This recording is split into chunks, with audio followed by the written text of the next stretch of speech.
আসসালামু আলাইকুম।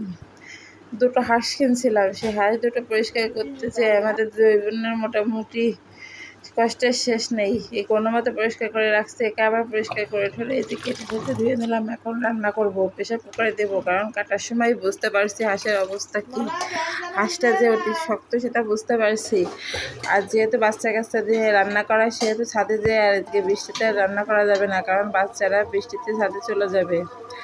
যার কারণে প্রেশার কুকারে দিয়ে প্রথমে মশলাটা ভালো করে কষিয়ে নিয়ে তারপরে হাঁসগুলো প্রেশার কুকারের মধ্যে দিয়ে দেবো।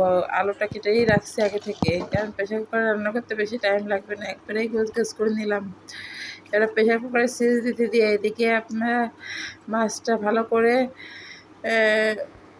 পেঁয়াজ রসুন দিয়ে হাতে মাখিয়ে নিলাম। এই মাছটার নাম হচ্ছে পাবদা মাছ, আমার মায়ের পছন্দ। আমার বোন বললো কি আমার মায়ের জন্য একটু পাবদা মাছ করি, তার জন্য পাবদা মাছটা এই যে হাতে মাখিয়ে ভালো করে নিয়ে নাড়িয়ে দিচ্ছি। প্রেশার কুকার কিন্তু সিজ দিয়ে রাখছি দম ছাড়ার জন্য, কারণ কি ওটা তো দম না ছাড়লে আর কিছুই করা যাবে না, ওতে তো আরও অনেক কাজ বাকি। তারপরে দেখো পাবদা মাছগুলো এই যে ভালো করে নাড়িয়ে চাড়িয়ে দিয়ে রেখে দিলাম। আর ওতেও আমার বড় বোন হাত দিয়ে এইসব মাখিয়ে ঠেকিয়ে দিয়েছে, হাত ধোয়া পানি দিয়ে রান্না করে। যাই হোক, মাছ জন্য বক্সে উঠে গেছে। এই যে মাছের কালারটা স্বাদটা সেই ছিল। এবার হচ্ছে কি প্রেশার কুকারের থেকে রাইস কুকারে ঢেলে দেওয়া হলো, কারণ কড়াইতে অত মাংস ধরছিল না। কড়াইতে ঢেলে তারপরে আবার রাইস কুকারে ঢেলে দেওয়া হলো। আর এটা হচ্ছে কাতলা মাছ ভুনা হচ্ছিল।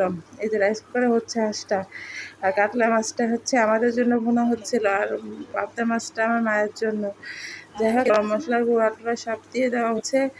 এর ভিতরেই প্রেশার কুকারে সিটি দিয়ে দেওয়ার কারণে সংক্ষেপে রান্না হলো কম সময়ে, এবং হাড্ডি গুটিগুলো সবই খুব নরম হয়ে গেল। খুন্তিটা গরম হয়ে গেছিলো, যার কারণে আমার বোন আবার একটু হাত দিয়ে ধরে নিল। যাই হোক, আজকের মতো রান্নাবাড়া এখানেই শেষ। আল্লাহ হাফেজ।